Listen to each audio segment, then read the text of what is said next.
नमस्कार साथियों, राजस्थान की कला संस्कृति और इतिहास पे हम बात कर रहे हैं। आमेर का किला पढ़ेंगे। दुर्गों की सीरीज हमारी जारी है। आमेर का किला जहां रहती शिला, जयपुर जिला, दिलाराम वाला बाग है। किला, दिला, जिला, शिला सब इसी में समाये हुए हैं। याद हो जाएगा आपको, बेहतरीन ढंग से याद हो जाएगा। आमेर का किला हम पढ़ेंगे। दुर्गों की सीरीज में करीब 10 दुर्ग आप तक पहुंचा दिए गए हैं। हम बात कर रहे हैं आमेर के किले की। जहां आमेर का किला स्थित कहाँ पर है, तो जिला सबसे पहले पूछा जाए, स्थान पूछा जाए तो हमें याद रखना है आमेर का किला। आमेर कहाँ पर है? जयपुर में।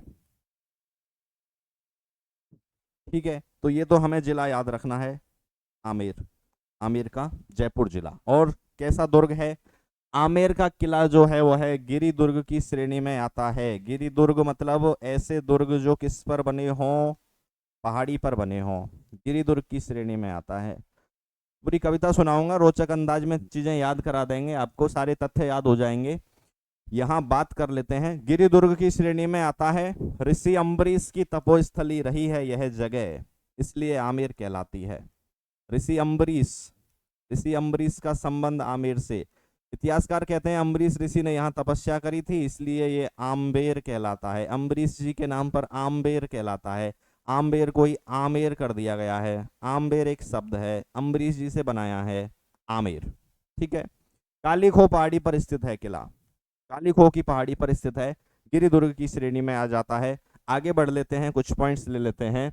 आमेर का किला, ये पूरी पोएम है, याद हो जाएगी आपको और इसमें सारे तथ्य याद हो जाएंगे। 14-15 क्वेश्चन एक साथ क्लियर हो जाते हैं। आमेर का किला जहां रहती शिला, हमारी टेक्निकल टीम को याद हो जाएगा, इससे पहले आपको याद नहीं होगा, उससे पहले बार बार सुन रहे हैं ये। जहां आमेर का किला जहां रहती शिला, कौन रहती हैं? शिला माता रहती हैं। आमेर का किला जहां रहती शिला, जयपुर, बोलिए, जयपुर जिला। और जिला के नीचे दिला। दिला क्या है? दिलाराम वाला बाग है। पूछा गया है पेपर में, दिलाराम वाला बाग। दिलाराम बाग कहाँ पर है? आमेर में है, आमेर के किले में है, दिलाराम वाला बाग है। आ जाओ पढ़ लेते हैं। आमेर का किला जहां रहती शिला, जयपुर जिला, दिलाराम वाला बाग है। शीशों का महल, याद आ गया होगा आपको, शीश महल जिसको कहते हैं, आमेर के किले में है शीशों का महल। हाथियों की चहल, हाथियों की चहल पहल यहाँ रहती है, हाथी सवारी के लिए प्रसिद्ध है हाथियों की चहल। बहल जाए मन ऐसा मावठा तालाब है, मन को सुंदर लगने वाला, मन को बहला देने वाला। बहल जाए मन ऐसा क्या है? यहाँ पर मावठा तालाब बना हुआ है, मावठा तालाब है। बहल जाए मन ऐसा मावठा तालाब है। इसके बाद पॉइंट है मोमीनाबाद, गणेश पोल को है दाद। दाद देने लायक, बड़ा सुंदर, गणेश पोल को है दाद। और याद रहे ऐसा काली खो का पहाड़ है। गणेश पोल को है दाद। और याद, दाद के नीचे लिख दो याद। याद रहे ऐसा क्या? काली खो, काली खो का पहाड़ है। और केसर की क्यारी, केसर, केसर की क्यारियों के लिए प्रसिद्ध किला आमेर का किला, केसर की क्यारी। लाइट साउंड भी प्यारी, पर्यटन विभाग द्वारा लाइट एवं साउंड शो यहाँ चलता है। लाइट साउंड भी प्यारी। सारी चीजें मैं अभी व्याख्या करके बता रहा हूँ, बस ये याद रखने का तरीका है। लाइट साउंड भी प्यारी। और जगत शिरोमणि पर मीरा का लाड है। यहाँ एक मंदिर बना हुआ है भगवान श्री कृष्ण की, जिसमें मूर्ति है जगत शिरोमणि का मंदिर, जिसकी पूजा चित्तौड़गढ़ में मीराबाई करती थी। मीरा का लाड है, यानी मीरा की ये लाडली मूर्ति है, मीरा की ये प्यारी मूर्ति है। आइए पढ़ लेते हैं। आमेर का किला, पॉइंट देखते चलिए। आमेर का किला हम पढ़ रहे हैं, जहां रहती शिला, शिला माता का यहाँ मंदिर बना हुआ है। जिला पूछ लिया जाए तो जयपुर जिला होता है। दिलाराम वाला बाग यहाँ स्थित है, ये चौथा पॉइंट आ जाता है। शीश महल आपसे पूछ लिया जाए तो ये हमें याद रखना है आमेर के किले में। हाथी सवारी के लिए प्रसिद्ध किला पूछ लिया जाए तो आमेर का किला। मावठा तालाब अगर पूछ लिया जाता है तो आमेर के किले में है। किले का नाम मुगल आक्रमणकारियों ने मोमिनाबाद कर दिया था, यह तथ्य भी आगे व्याख्या के साथ अभी आगे हम पढ़ेंगे। ये 8वां पॉइंट है, आमेर के किले को ही मोमिनाबाद कहा जाता है। किले का मुख्य प्रवेश द्वार गणेश पोल है, ये 9वां पॉइंट आपको याद हो जाएगा। काली खो की पहाड़ी पर किला स्थित है। केसर की क्यारियों के लिए किला जाना जाता है। लाइट एवं साउंड शो पर्यटन विभाग द्वारा यहाँ सबसे पहले संचालित किया गया था। और किले में जगत शिरोमणि का एक मंदिर बना हुआ है जिसमें कृष्ण भगवान की मूर्ति स्थित है। तो ये पूरी कविता है जिसमें हमने बताया कि आमेर का किला जहां रहती शिला और जयपुर जिला दिलाराम वाला बाग है, शीशों का महल, हाथियों की चहल और बहल जाए मन ऐसा मावठा तालाब है। मोमिनाबाद गणेश पोल को है दाद और याद रहे ऐसा काली खो का पहाड़ है। केसर की क्यारी, लाइट साउंड भी प्यारी और जगत शिरोमणि पर मीरा का लाड है। तो ये सारे पॉइंट्स, करीब 13-14 पॉइंट्स आमेर के किले के बारे में हैं। कविता याद हो जाएगी। इसके बाद तथ्यात्मक रूप में हम देख लेते हैं, इसके बाद ऑथेंटिक रूप में चीजें देखेंगे। तो बात आ गई गणेश पोल पर। गणेश पोल आमेर के किले का मुख्य प्रवेश द्वार जो है वो गणेश पोल है। ये क्या है? मुख्य प्रवेश द्वार। और भैया ये इतना सुंदर है कि फर्ग्यूसन ने इसको विश्व का सबसे सुंदर प्रवेश द्वार बताया है। फर्ग्यूसन ने कहा, क्या कहा? विश्व का सबसे सुंदर प्रवेश द्वार बताया है। कौन से? गणेश पोल को बताया है। आमेर के किले में है। शीश महल जिसकी अभी बात कर रहे थे, शीश महल जो है आमेर के किले में है, इसको दर्पण धाम कहा जाता है। आमेर के जयपुर रियासत के दरबारी कवि रहे हैं बिहारी, और बिहारी ने शीश महल को क्या कहा है? बिहारी ने कहा है दर्पण धाम। ये पॉइंट हमें याद रखना है। आमेर के किले में शीश महल बना हुआ है। सुहाग मंदिर है जिसको सौभाग्य मंदिर भी कहा जाता है, यह पॉइंट भी याद रखना है। सुहाग मंदिर आमेर के किले में है। शिला माता का मंदिर आमेर के किले में है।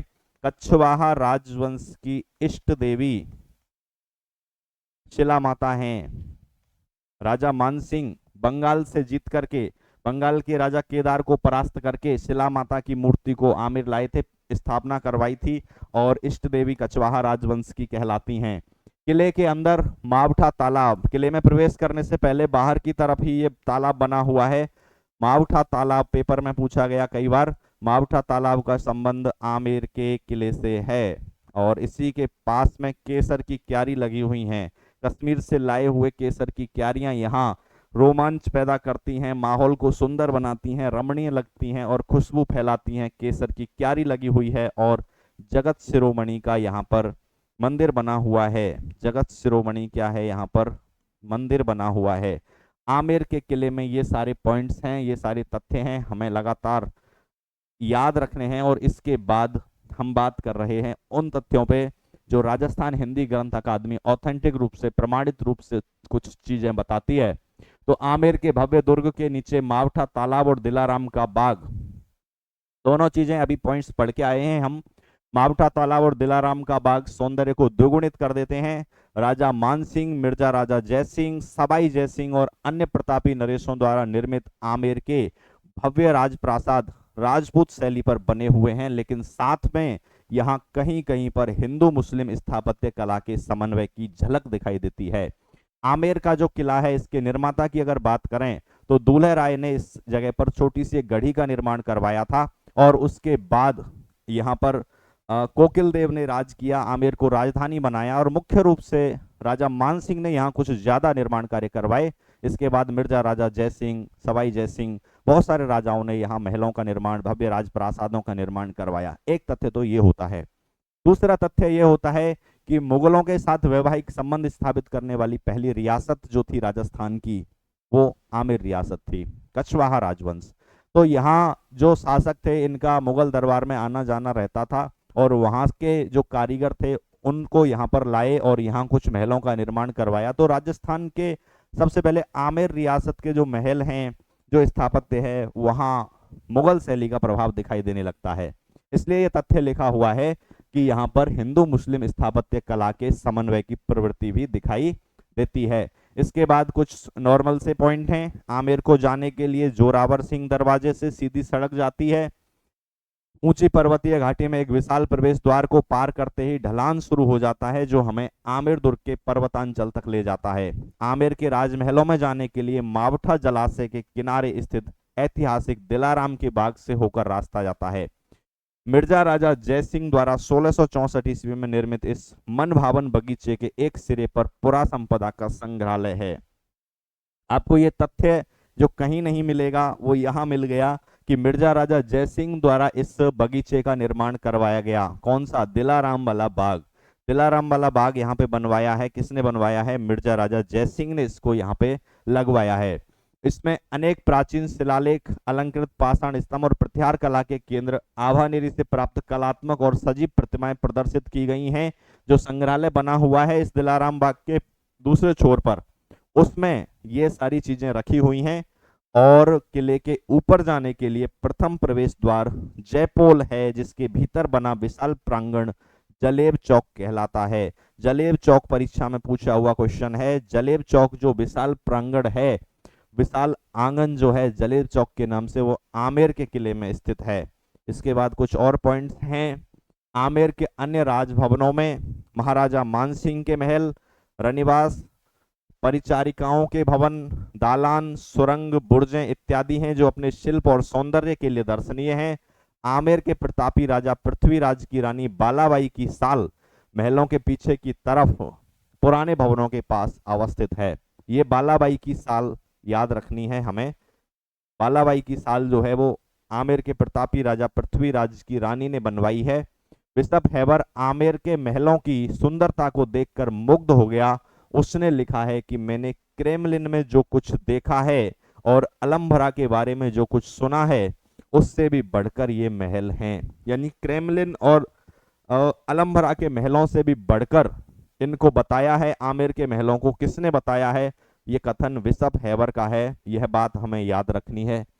तो ये हम आमेर के किले के बारे में तथ्य पढ़ रहे थे। आमेर के किले के बारे में हमने बात की।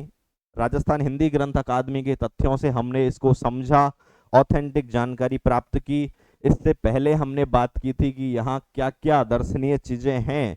तो जगत शिरोमणि, केसर की क्यारी, मावठा तालाब, शिला माता, और बढ़िया रोचक बात बताऊं कि यहाँ पर बहुत सारी फिल्मों की शूटिंग हुई है। बाजीराव मस्तानी, जोधा अकबर, भूल भुलैया, ऐसी बहुत सारी फिल्मों की शूटिंग आमेर के किले में हुई है। इससे पहले हमने और भी चीजें पढ़ी हैं। वो आमेर के किले के बारे में पूरी कविता है जिसमें 14-15 पॉइंट्स हमने पढ़े हैं। इससे पहले ऋषि अम्बरीश की बात हो, चाहे काली खो की पहाड़ी की बात हो, ये सारी चीजें हमने पढ़ी। किला कहाँ स्थित है, किसने बनवाया है, आमेर के किले के बारे में ये सारी A to Z जानकारी हमने राजस्थान हिंदी ग्रंथ अकादमी की पुस्तकों से 100% प्रमाणिक जानकारी प्राप्त कर ली है। आगे भी आपको दुर्गों की यह सीरीज जारी रहेगी और बहुत सारे किलों के बारे में आपको इस चैनल के माध्यम से बताया जाता रहेगा। बहुत बहुत धन्यवाद।